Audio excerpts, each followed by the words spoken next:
नमस्कार. बऱ्याच दिवसानंतर आपण सर्व पत्रकार बांधव आणि मी आपण जवळजवळ दीड वर्षाच्या नंतर भेटतो आहे पत्रकार परिषदेच्या निमित्तानं. ह्यापूर्वी रेल्वे असेल किंवा हायवे, विमानतळ ह्या संदर्भात अनेक वेळा आपल्या पत्रकार परिषदा झाल्या. पण ह्या वेळेला पुणे नाशिक रेल्वे ह्या विषयावर महत्त्वाची अपडेट सन्माननीय रेल्वे मंत्री अश्विनी यांनी काल पुणे येथे दौऱ्यावर असताना जाहीर केली. आणि माझ्या दृष्टीने हा त्यांचा अंतिम शब्द आहे. गेल्या अनेक वर्षापासून जुना रेल्वे मार्ग सोडून नवीन रेल्वे मार्गावर रेल्वे होणार अशा प्रकारची चर्चा होती. तो नवीन रेल्वे मार्ग म्हणजे पुणे शिर्डी नाशिक. परंतु तरीसुद्धा आपल्या भागातील जनता, बाजूच्या जिल्ह्यातील, बाजूच्या परिसरातील जनता आशावादी होती की काही जरी झालं तरी रेल्वे मार्ग आपल्या खेड, आंबेगाव, जुन्नर ह्या तिन्ही तालुक्यातून जाईल अशा प्रकारची लोकांची मनापासून आशा होती. पण त्या आशा सर्व फोल करण्याचं काम काल केंद्रीय रेल्वे मंत्र्यांनी त्याच्यावर शिक्कामोर्तब केलं. मुळात आपल्या सगळ्यांना माहिती आहे पुणे नाशिक रेल्वे हा गेल्या 20 वर्षापासूनचा आपला कंटिन्यूस पाठपुरावा असलेला प्रकल्प आज एकदाचा बासनात गुंडाळण्यात आलेला आहे. आणि माझ्या दृष्टीनं, आपल्या सगळ्यांच्या दृष्टीनं, शिवजन्मभूमीतील सगळ्या जनतेच्या दृष्टीनं हा काळा दिवस आहे. मी यासाठी म्हणतो आहे की मला आठवतं आहे मी पहिल्यांदा खासदार झालो 2004ला. त्यावेळेला लोकांची काही फारशी मागणी वगैरे होती अशातला भाग नाही, किंवा पुणे नाशिक रेल्वेच्या संदर्भात चर्चाही नव्हती. पण मला वाटलं भविष्याचा विचार करता, ह्या भागातील शेतकऱ्यांच्या शेतीमालाचा विचार करता पुणे नाशिक रेल्वे होणं गरजेचं आहे. म्हणून मी पुढाकार घेतला. ज्यावेळेला रेल्वे मंत्रालयामध्ये चीफ इंजिनियरकडे गेलो त्यावेळेला त्यांनी सांगितलं की पूर्वीचे रेल्वे राज्यमंत्री सुरेश कलमाडी यांनी एकदा पुढाकार घेऊन सभागृहात मागणी केली आणि एक सर्वे झाला होता. तो सर्वे तोट्यामधलाच सर्वे आला होता. त्यामुळं तो प्रकल्प आपण गुंडाळून ठेवला. 2004ला निवडून आल्यानंतर 2005ला मी मागणी केली आणि त्यावेळेला एक सर्वे झाला. त्या सर्वेवर जवळजवळ 40-45 लाख रुपये खर्च करण्यात आले. आणि सर्वेच्या अंतिम अहवाल जो आला त्या अहवालामध्ये असं लिहिलं होतं की जवळजवळ -1% आसपास, म्हणजे 80-85 पैसे, 1% आसपास हा रेल्वे प्रकल्प तोट्यात जाईल म्हणून तो सुद्धा गुंडाळण्यात आला. परत सातत्याने मी पाठपुरावा करतच राहिलो. 2007-8च्या दरम्यान पुन्हा त्यावेळेला सर्वे केला. तेव्हाही 0.45 चा त्याचा जो पॉईंट होता त्याच्यामध्ये तो निगेटिव्ह आला. नंतर 2009-10ला मनमोहन सिंग सरकारची दुसरी टर्म असते त्यावेळेला पुन्हा मी पाठपुरावा केला. त्यावेळेला मी सांगितलं, परिस्थिती समजून सांगितली सभागृहामध्ये आणि त्यावेळेला त्यांनी तो मंजूर केला. आणि त्यावेळेला म्हटलं कसा हा प्रकल्प तोट्यात जातो ते मी पाहू. आणि म्हणून त्या टीमबरोबर अगदी चाकणपासून नाशिकपर्यंत प्रवास केला, जवळजवळ 4-5 दिवसाचा 8 दिवसाचा प्रवास केला. त्यावेळेला मी स्वतःहून त्यांना काही जागा दाखवल्या. चाकण बाजार समिती, राजगुरुनगर बाजार समिती, मंचर, नारायणगाव हा सगळा परिसर शेतीमालानं कसा फुललेला परिसर आहे हे दाखवलं. आणि त्यावेळेला त्यांनी सर्वे केल्यानंतर सांगितलं की हा प्रकल्प थोडासा का होईना फायद्यात जातो आहे. आणि म्हणून त्याच्यावर नंतर मी पाठपुरावा करायला सुरुवात केली. पाठपुरावा केल्यानंतर त्यावेळेला लालू प्रसाद यादव रेल्वे मंत्री होते.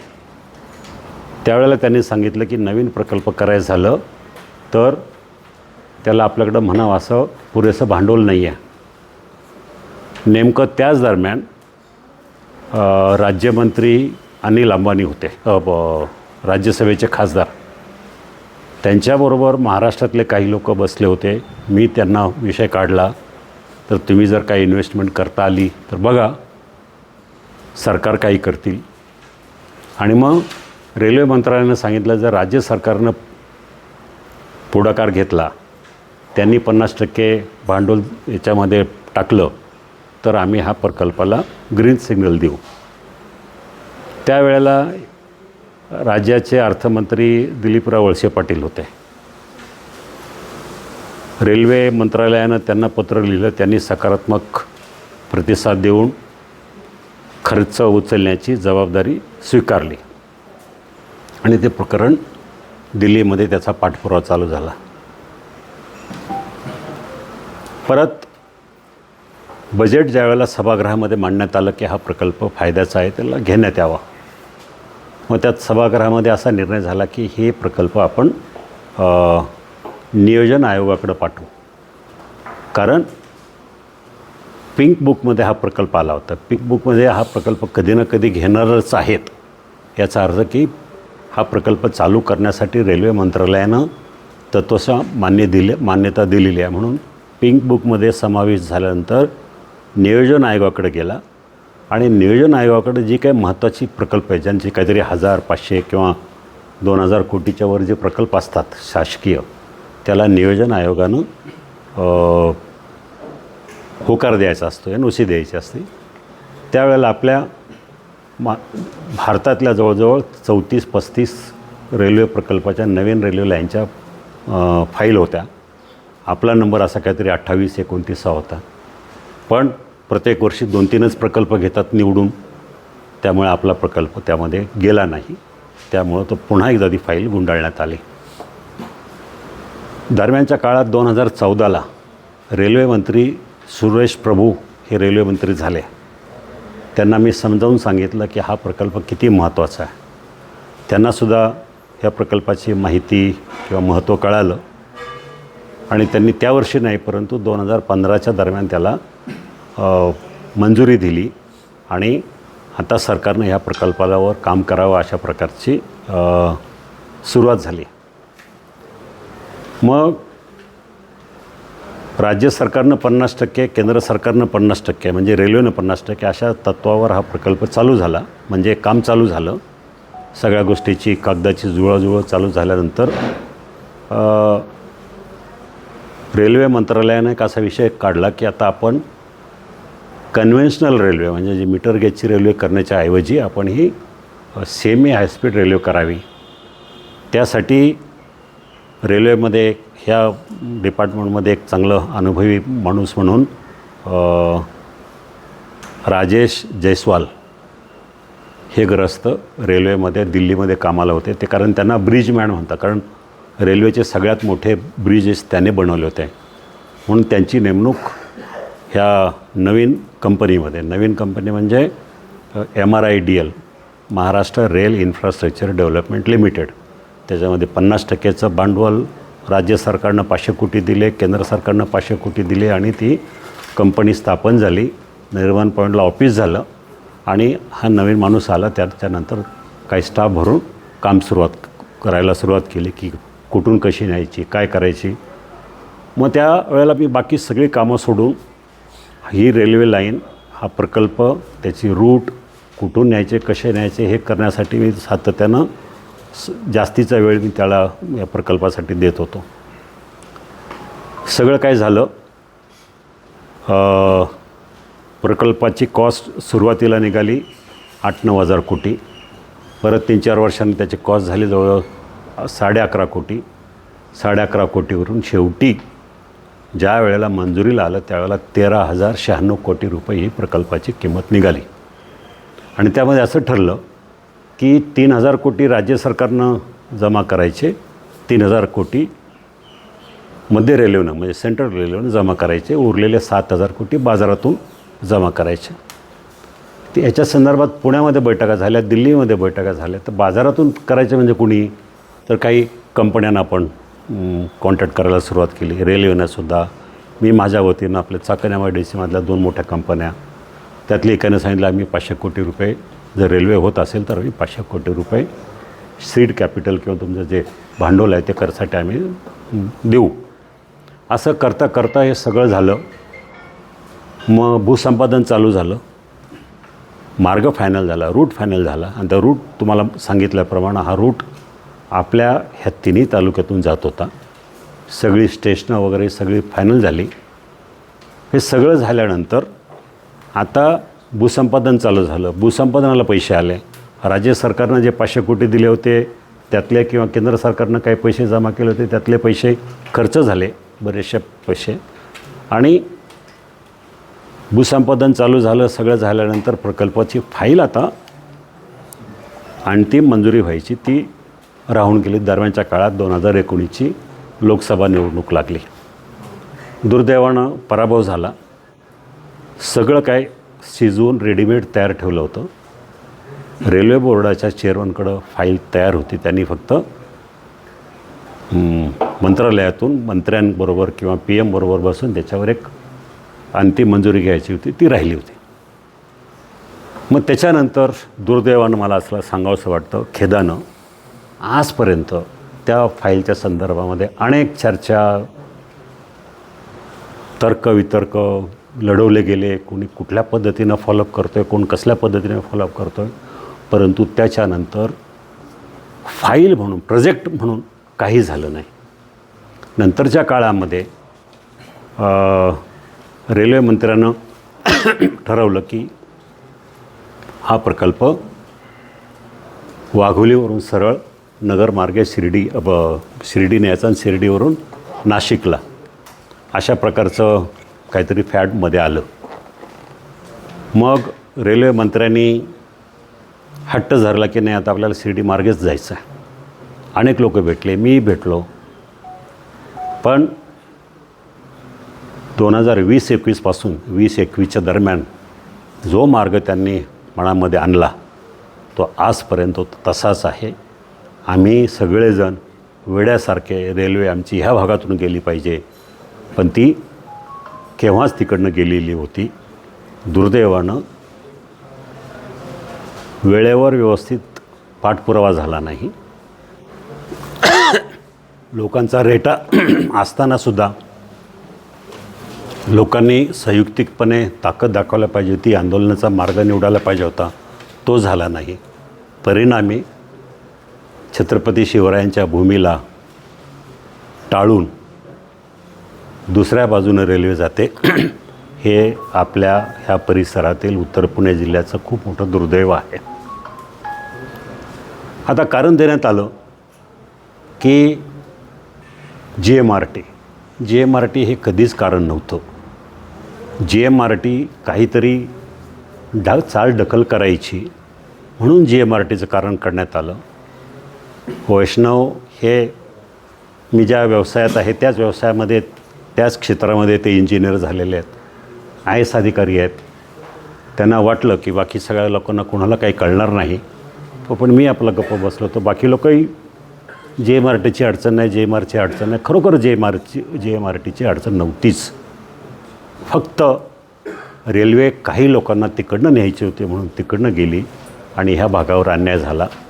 ही अतिशय दुर्दैवाची गोष्ट आहे. उदाहरण जर सांगायचं झालं तर हा एक वर्ल्ड रिपोर्ट आहे आपल्या GMRTच्या संदर्भामध्ये. त्यांनी स्पष्ट म्हटलेलं आहे की ऑफिशियल रेडिओ क्वाईट झोन म्हणजे RQZ म्हणतात ते अराउंड GMRT कोर झोन जो आहे तो 5 किलोमीटरचा आहे आणि 5 किलोमीटरमध्ये काय काय गोष्टी स्ट्रिक्ट आहेत त्याच्यामध्ये अलाउड नाहीत. Heavy industry, high power electrical machinery, mobile tower. आता मोबाईल टावर अलाउड नाही असा रिपोर्ट असतानासुद्धा मोबाईल टावर आहेत ना परिसरामध्ये. Broadcasting transmitter, high voltage substations, welding unit, diesel generators without shielding, ह्या सगळ्या गोष्टी अलाउड नसतानासुद्धा त्यातल्या बऱ्याचशा चालू आहेत. Allowed only with shielding and permission, residential use, agriculture activity, low power electrical equipment आणि वायर्ड कम्युनिकेशन्स म्हणजे जे काय असेल ते. आणि ह्याचं दिस 5 किलोमीटर रेडियस इज क्रिटिकल. फक्त 5 किलोमीटर अंतर हे क्रिटिकल आहे. त्याच्यानंतर 5 ते 30 त्याच्यापुढं किती काही करा, काही प्रॉब्लेम नाही. झोन 2मध्ये जे दिले 5 ते 30 किलोमीटर अंतरामध्ये ह्या गोष्टी त्यांनी प्युअरली हे केलेल्या आहेत की अलाउड आहेत. Roads and highways allowed, railways allowed, light industry allowed, heavy industry with clearance, हे सगळं रिपोर्टमध्ये त्यांनी सगळं लिहिलेलं आहे. म्हणजे मला सांगा 5 किलोमीटरमध्ये त्यांनी पुढं स्पष्टीकरण दिलेलं आहे. आणि जर तुमचं अँटेना अशी असेल आणि माझी रेल्वे लाईन अशी फिरून त्याला जर फिरून जात असेल तर ते 5 किलोमीटर. अन्यथा इथं तुमचं आणि इथं असेल तरी 3 किलोमीटरसुद्धा चालू शकते. अशा प्रकारचा हा रिपोर्ट आहे. कारण काहीच नाही आहे. Highways near GMRT allowed, railways, हे सगळं लिहिलेलं आहे. हे सगळ्या कॉपीज तुम्हाला देईल. म्हणजे याचा अर्थ आम्ही माझ्या शिरूर लोकसभा मतदारसंघ असेल किंवा आपला उत्तर पुणे जिल्हा असेल, गेल्या माझ्या अनुपस्थितीमध्ये गेल्या 7 वर्षामध्ये 8 वर्षामध्ये काय गमावलं आहे. मला ह्या भागातल्या जनतेला तुम्हाला सगळ्यांना प्रश्न विचारायचा आहे. तुम्ही आठवा 2019ची निवडणूक आणि त्या निवडणुकीमधला प्रचार काय होतं. माझा प्रतिस्पर्धी उमेदवार कशावर निवडून आलेला आहे. हायवे, किती मोठी मोठी लांब लांब भाषणं होती. विमानतळ, फार अगदी कॅल्क्युलेशन करून दाखवलं. विमानतळ आलं तर किती रोज मिळेल आणि वर्षाला पगार किती मिळेल, एवढ्या माणसांना किती मिळेल, आपलं किती नुकसान झालं, याचं सगळं कॅल्क्युलेशन फार वाडा आणि कळमोडीसारख्या गावात जाऊन त्यांनी गणितं मांडली. मग रेल्वेचा एक प्रश्न, मग रेल्वे नाही, हायवे नाही आणि विमानतळही नाही. मग गेल्या 7-7.5 वर्षामध्ये निवडून आलेल्या लोकप्रतिनिधी नक्की काय केलं. हायवेचं काय काम झालं सांगा बरं.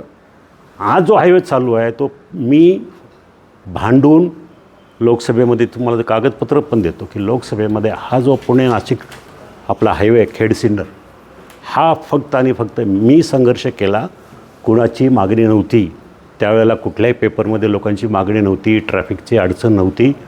मला आठवतं आहे मी विचार केला की हा आपला जर रस्ता जो आहे भविष्यामध्ये 5 वर्षांनी, 10 वर्षांनी, 15 वर्षांनी याची ट्रॅफिक मोठी होईल. मी ती संकट ओळखून त्यावेळेला CP जोशी म्हणून नितीन गडकरीच्या खात्याचे मंत्री होते, त्यांच्याबरोबर भांडून अगदी हमरी-तुमरी करून हा प्रकल्प मंजूर करून घेतला होता. त्याच्याशिवाय आजपर्यंत चाकणचं काय झालं, नगर रोडचं काय झालं आहे, तळेगाव चाकण शिक्रापूरचं काय झालं आहे, पुणे नगर रस्त्याचं काय झालं आहे, काही नाही. भाषणं मात्र छानपैकी सुंदर अशी लोकांना ऐकून टाळ्या वाजवणारी भाषणं मात्र झाली. पण मतदारसंघ 10 वर्ष मागं गेला आहे, 15 वर्ष मागं गेला आहे. मग लोकांना मला प्रश्न विचारायचा आहे जनतेला, मग आपण काय कमवलं आहे, काय मिळवलं आहे गेल्या 15 वर्षामध्ये. कुठल्या गावात जातो मी, कुणालाही विचारा काय काम केलं. माझ्याकडं तर कामाची यादी आहे, तुम्हाला प्रत्येक वेळेला देत आलं. अशा प्रकारचे आज ही रेल्वे आहे. मला सांगा, मी 2005 पासून पाठपुरावा करून 2019 पर्यंत ही रेल्वे आणून ठेवली. माझा जर पराभव झाला नसता तर आज वेगळं चित्र झालं असतं. पण पराभव झाला, माझं जे काय व्हायचं ते होईल, ठीक आहे. परंतु मतदारसंघाचं नुकसान झालं ही माझ्या दृष्टीने अतिशय वाईट घटना आहे.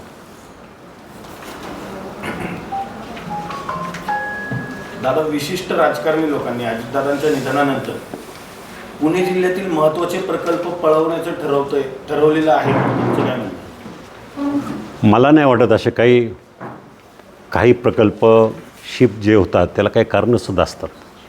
हे भौगोलिक कारणं असेल किंवा अजून काही असं स्पेसिफिकली काय सांगता. तुम्ही जे म्हणता, मला कोणतरी म्हणालं पाण्याचं हे कोल्हापूरला नेलं, जलसिंचन कार्यालय, ठीक आहे, त्याचं कारण असेल काहीतरी. म्हणजे आपल्याला काही माहिती नसताना आपण काही बोलणं नाही, ठीक आहे ना, पण त्यावेळेलासुद्धा खातं हे त्यांच्याकडं नव्हतंच. त्यामुळं प्रत्येक प्रकल्प जे काय आता आपण म्हणतो, काही डायमंड बाजार तिकडं सुरतला गेला, हे इकडं गेलं, ते तिकडं गेलं, RBIचं ऑफिस, हेड ऑफिस दिल्लीला जातं आहे किंवा अहमदाबादला जातं आहे. ह्या गोष्टीच्या पाठीमागं ती इंडिव्हिज्युअल गोष्ट तपासून बघावं लागेल. त्याच्या पाठीमागची खरंच कारणं काय नसेल, कारण तर मग त्याच्यावर आपल्याला बोलता येईल. रेल्वे प्रकल्प नगर जिल्ह्यात गेला. राधाकृष्ण विखेंचं आधीपासून म्हणणं होतं की माझ्या जिल्ह्यातून हा रेल्वे प्रकल्प जावा. मग या विषयात राधाकृष्ण विखेंनी त्यांचं राजकीय कौशल्य पणाला लावत पुणे जिल्ह्याला मात दिली का?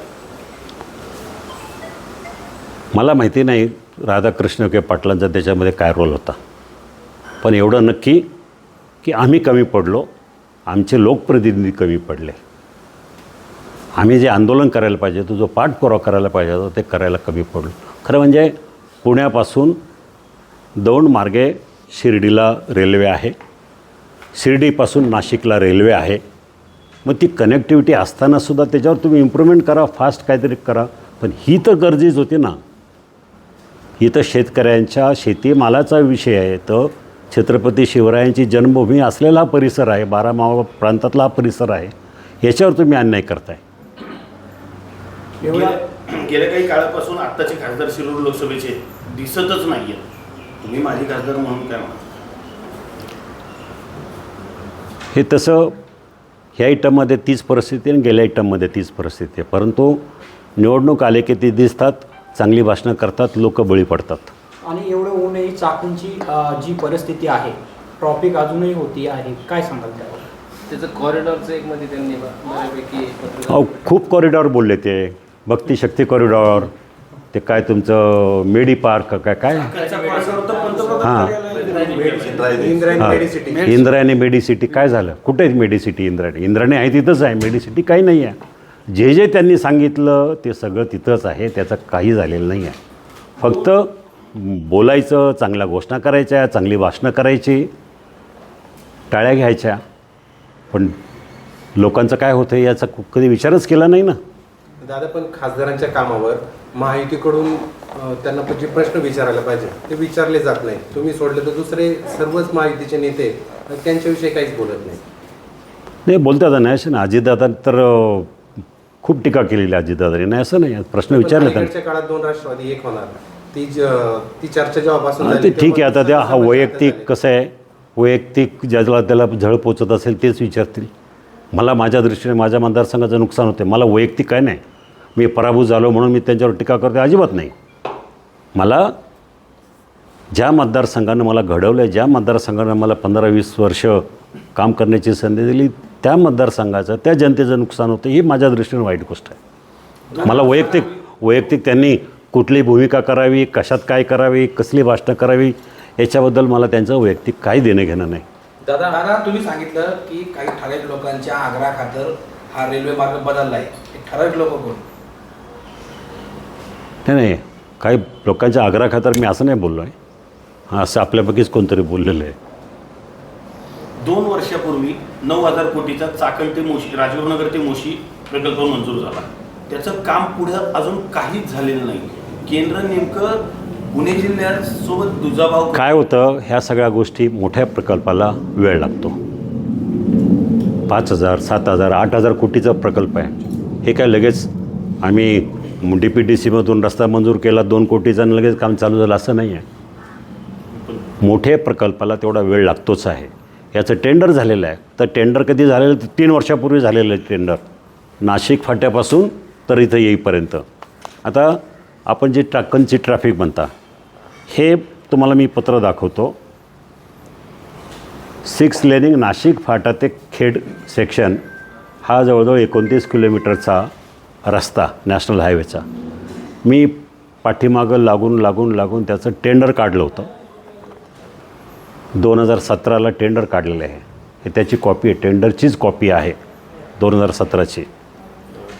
हां, पण त्याला विरोध काही पिंपरी चिंचवड महानगरपालिकेनं, तिथले प्रशासकीय अधिकारी असतील, तिथले लोकप्रतिनिधी असतील, त्यांनी विरोध केला की आम्हाला असं रूटिंग पाहिजे, तसं पाहिजे. त्यामुळं नॅशनल हायवेनं तो प्रकल्प थांबवला.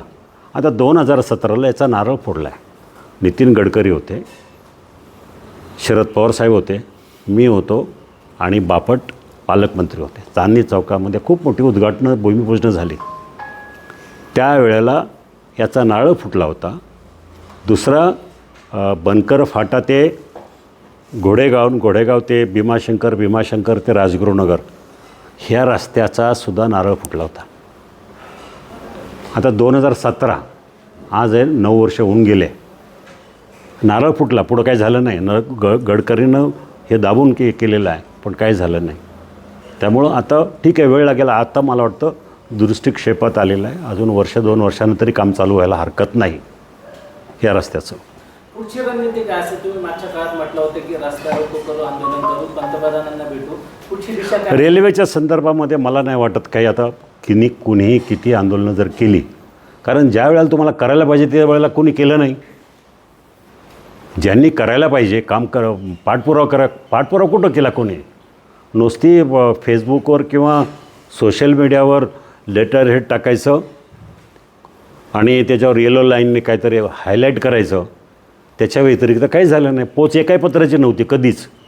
आतापर्यंत जेवढी पत्रं त्यांनी दाखवली आहेत ती फक्त एखादं काम मंजूर झालं की ते पत्र दाखवायचं आणि त्याच्यामध्ये पिवळ्या लाईननं अंडरलाईन करायचं. काय झालं नाही. व्हायला पाहिजे होतं. लोकप्रतिनिधी कमी पडले त्यामध्ये. 100% लोकप्रतिनिधी म्हणण्यापेक्षा शिरूर लोकसभा मतदारसंघाचा खासदारच कमी पडला. त्यांचीच जबाबदारी होती. ही काय आमदारांची जबाबदारी नव्हती. जबाबदारी ही केवळ आणि केवळ खासदाराची असते, ती त्यांनी केलेली नाही. त्यांच्याकडनं होत नाही म्हटल्यावरती वळसे पाटील असतील, मग त्यांनी आता पाठपुरावा करायला सुरुवात केली होती ना. आंदोलनं करण्याचा काहीतरी इशारा दिला होता सगळ्यांनी. नाही, पण आता त्याच्यानंतर आज फायनल झालं ना त्यांचं की नाहीच. आता मी मध्ये आंदोलनाच्या गेलो होतो संगमनेरमध्ये. मी स्वतः तिथं हजर होतो. मी त्यावेळेला लोकांपुढं परिस्थिती मांडली, पण लोक अजूनही आशावादी होते की होईल, आज नाही तर उद्या होईल. दादा संगमनेरमध्ये ज्या पद्धतीने दादा हे झालं, सत्यजित तांबे असतील, बाळासाहेब थोरात असतील, त्या पद्धतीने आपल्या पुणे जिल्ह्यातले लोकप्रतिनिधी असतील किंवा जनता झाले ना, केलं. काही लोकांनी केलं ना. आपलं काय तो मुंगसे, सुधीर मुंगसे असतील किंवा बाकी लोक असतील, त्यांनी प्रयत्न केला. दादा फक्त तुम्ही आणि सत्यजित तांबे हां. 2च जण या विषयासंदर्भात लढताना दिसत आहेत. बाकी पुणे ते नाशिक या दरम्यानचे अनेक नेते आहेत. मग ते कुठे? आता हा त्यांना विचारला पाहिजे प्रश्न काय. पण त्यांनाही या गोष्टी. पण कसं आहे, मुळात नाशिकचा खासदार होता हेमंत गोडसे, नाशिकचे खासदार होते भाऊसाहेब वागचौरे. या सगळ्यांना मी बरोबर घेतलं होतं. प्रत्येक मिटिंगला हेमंत गोडसेला बरोबर घेऊन जायचं किंवा यांना घेऊन जायचं. ते कोण तो मार्केट कमिटीचं काय देवीदास काय तर होतं ना. हां, देवीदास पिंगळे. त्यांच्या ह्या सगळ्यांना बरोबर मी घेऊन जात होतो तिथं. आता विमानतळाचं मला सांगा, किती लोकांनी माझ्यावर टीका केली विमानतळ. बरं, आता मी नाही आहे, मग तर तुमच्याकडनं तो व्हायला पाहिजे होतं ना विमानतळ. मग का नाही झाला? तुम्हाला तुमचा आवडीचा खासदार मिळाला, त्यावेळेला सगळ्यांनी टीका केली, अगदी शरदचंद्र पवारापासून सगळ्यांनी. मग तुम्ही तुमचा आमदार माझ्या विरोधात अशी भाषण करून निवडून आणला, मग विमानतळाचं काय झालं? काही नाही केलं. विमानतळामध्ये स्पष्ट मी निवडून पराभव झाल्यानंतरसुद्धा मी माहितीच्या अधिकाराखाली काही प्रश्न विचारलेले बघा. त्यावेळेला मदन येरावार राज्यमंत्री होते आणि त्यांच्याकडे ते विमानतळाचा विषय होता. त्यांच्याकडनं, ते तर माझ्या विरोधी विचारातले होते, तर त्यांनी स्पष्ट उत्तर दिलेलं आहे. शिवाय airport authority of India air navigation systems, तर त्यांनीसुद्धा उत्तर दिलं की विमानतळ इथं आपल्याकडं का झालं नाही चाकणला. ही सगळी उत्तरं आहे. त्याच्यामध्ये पर्याय सुचवले होते की बाबा तुम्हाला भाम नदीची दिशा वळवली पाहिजे, इकडच्या ऐवजी तिकडनं फिरवा. म्हणजे अशा तर गोष्टी होऊ शकत नाही, नदी गाडू शकत नाही ना तुम्ही. तर हे सगळे पर्याय पॉसिबल नव्हते, म्हणून विमानतळ झाला नाही असं भारतीय विमानपत्तन प्राधिकरणानं उत्तर दिलेलं आहे. पण अजूनही माझ्या नावानं विमानतळ म्हटलं की मीच दिसतो आहे. पण वस्तुस्थिती ही आहे. मला आठवते डॉक्टर कोल्हे वाड्यामध्ये भाषण करत होते, त्यावेळेला अर्धा तास की विमानतळामुळं काय नुकसान झालं आहे. आपल्या भागातली मुलं मुली ग्रॅज्युएट झालेली, त्यांना जर विमानतळ झालं असता तर 30,000 रुपये पगार झाला असता, तर वर्षाचे एवढे पगार झाले असते, तर 10 वर्षाचे एवढे झाले असते, तर एवढे झालं असतं. हे सगळं कॅल्क्युलेशन दिलं. पण विमानतळासाठी त्यांनी दाखवावं, कुठंतरी फेसबुकला किंवा कुठंतरी त्यांनी पत्र दिलं आहे कोणाला आणि त्याच्यावर विमानतळ व्हावा म्हणून म्हटलं आहे. कारण त्यांना माहिती आहे विमानतळ होऊ शकत नाही आहे. सगळ्यांनाच माहिती होतं विमानतळ होऊ शकत नाही आहे. पण रोष घ्यायला फक्त मी एकटा होतो. जे रेल्वेचं झालं तेच हायवेचं झालं, तेच याचं झालं. सगळ्या गोष्टीला मी माझ्या परीनं जे काय मला शक्य होतं ते मी केलं. Highway, railway. दुर्दैवानं माझ्यानंतरच्या लोकांना करता आलं नाही, म्हणून लोकांना आपल्या भोगावं लागतं. शिरूर लोकसभा मतदारसंघाचे जे प्रश्न आहेत ते सोडवण्यासाठी तुम्ही पक्षविरहित काही आंदोलन किंवा काही लढा उभारणार आहात का भविष्यात? तर काही प्रश्नांसाठी तर मला नक्कीच करावं लागणार आहे ना. आता हा पाण्याचा प्रश्न आहे, पाण्याचं नियोजन व्यवस्थित झालं पाहिजे. आता जर तुम्ही म्हणताय यातली सत्यता तपासून पाहू. जर कोल्हापूरला ते जलसंपदा विभागाचं कार्यालय तिकडं गेलं आहे का काय झालं आहे. हायवेचे प्रश्न आहेत. हायवेचे प्रश्न आहेत का नाही आहे. ट्रॅफिकचा प्रश्न सुटत नाही. बऱ्याचशा कंपन्या गेल्या, जाऊ लागल्यात. एका बाजूला रेल्वे गेली, दुसऱ्या बाजूला विमानतळ गेलं. आता चाकण MIDCतल्या अनेक मोठ्या मोठ्या कंपन्या या दुसरीकडे चालल्या, बहुतेक चालल्यात. ज्या मोठ्या मोठ्या आहेत. अजितदादा यांचं निधन झाल्यानंतर पुणे जिल्ह्याला नेमकं वाली कोण मग? कारण जिल्ह्याच्या विषयावर कोणीच अडचण दिसत नाही. अजितदादांना सगळ्या बारीक सारीक गोष्टीची जवळून कल्पना होती. हा जिल्ह्यातल्या कानाकोपरा त्यांना इंच न इंच माहिती होता. त्यामुळे जिल्ह्यासाठी जे काय पाहिजे ते करण्यासाठी ते सातत्यानं आक्रमक असायचे. दुर्दैवानं आज तसं नेतृत्व नाही आहे. दादा, पुणे नाशिक रेल्वेसाठी तत्कालीन लोकप्रतिनिधींनी नाशिकच्या असून किंवा आपल्या मागणी केली, लोकांची पण मागणी होती, तर तरी पण रेल्वे मंत्री या मागणीकडे का बघत नाही आहे? किंवा तुम्ही जे आता एक अहवाल दाखवला तांत्रिक अडचणी त्यांनी जी सांगितली GMRTची, ते सगळंच त्यांच्यासमोर आहे, त्यांच्यासमोर मांडलं गेलं आहे, त्यावर त्यांनी काय गुजारा दिला का? नाही, कसं आहे, काही गोष्टी मला माझ्या कानावर आल्यात का नाही आहे. आता ते इथं बोलणं बरोबर नाही आहे, परंतु आहेत काही गोष्टी. आता त्याचा शहनिशा करावं लागेल. मी जाईल दिल्लीमध्ये लवकरच. जनसंपर्क नाही आणि विकास कामं नाहीत तरी संसद रत्न मात्र दिलं जातं, ते कसं? आता काय चांगलं बोलणं, तिथं संसदरत्न द्यायला तुमची ग्राउंड रिॲलिटी काय आणि कामं काय आहेत हे पाहिलं जात नाही. एकतर तुमची काय भाषणं केली, किती भाषणं केली, त्याची संख्या मोजली जाते, त्याच्यावर आहे. आता 2029ला हा रेल्वेचा मुद्दा गाजू शकतो का? आणि रेल्वे संदर्भात मला नाही वाटत. मला वाटतं ज्या पद्धतीनं सरकारची मानसिकता आहे, अजिबात वाटत नाही तसं काही 29ला तो मुद्दा राहील म्हणून. जसं आता 2024ला याचा मुद्दा नव्हताच एअरपोर्टचा. ज्या प्रकल्पाची अहिल्यानगरमधल्या लोकांकडून मागणीच नव्हती, तो प्रकल्प तिकडे दिला आणि इकडे मागणी असून सुद्धा इकडे दिला नाही. ह्याच्यामध्ये सरकार ह्याच्यामध्ये तेच कारणं शोधावी लागेल. दिल्लीमध्ये जाऊन वस्तुस्थिती काढावी लागेल. एक प्रश्न आहे ना, उबाठामधले 6 खासदार फुटले, काही 2022मध्ये 40 आमदार पण फुटले होते. तुम्ही पक्ष सोडल्यानंतर बराच काळ झाला, मात्र तुम्ही पक्ष सोडल्यानंतर तुम्हाला समाधान आहे की कसं? कुठला पक्ष सोडला? नाही ना, तर ठीक आहे. म्हणजे माझं जाण्याचं कारण वेगळं आहे, तुम्हाला सगळ्यांना माहिती आहे.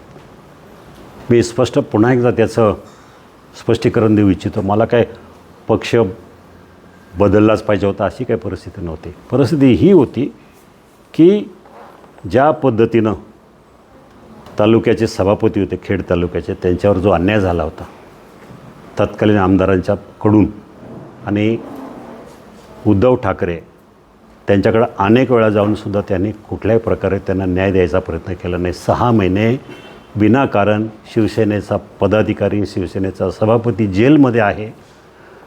त्यांची बायको इथं माझ्या टेबलवर येऊन बांगड्या फोडल्या होत्या की काय करू तुमच्या शिवसेनेचं. आता ह्या भावना मला होत्या. मी सगळ्यांना सांगण्याचा प्रयत्न केला की तुम्ही घ्या, काहीतरी चुकीचं घडतं आहे, शिवसैनिकांना हे करायला कोण नाही आहे. त्यावेळेला फारसं कोणी लक्ष दिलं नाही. उभाटानं तर अजिबातच दिलं नाही. त्याच्यानंतर